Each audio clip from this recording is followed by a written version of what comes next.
আনাস রাদিয়াল্লাহু আনহু থেকে বর্ণিত, রাসূলুল্লাহ সাল্লাল্লাহু আলাইহি সাল্লাম বলেছেন, যে ব্যক্তি তার দুটি কন্যার লালন পালন করবে তাদের পূর্ণ বয়স্কা হওয়া পর্যন্ত কিয়ামতের দিন সে আমার সাথে এভাবে আসবে।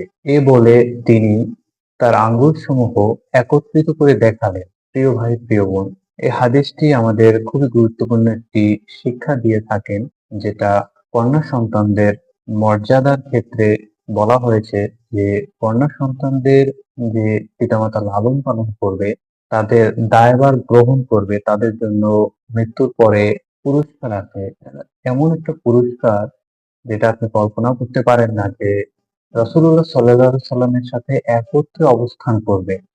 তিনি তার আঙ্গুলসমূহ একত্র করে সেটাই বোঝাতে চেয়েছেন। তো কন্যা সন্তানদের দায়িত্ব নিয়ে বড় করবেন, ভালোবাসবেন, তাদের সমস্ত সমস্যায় পাশে থাকবেন।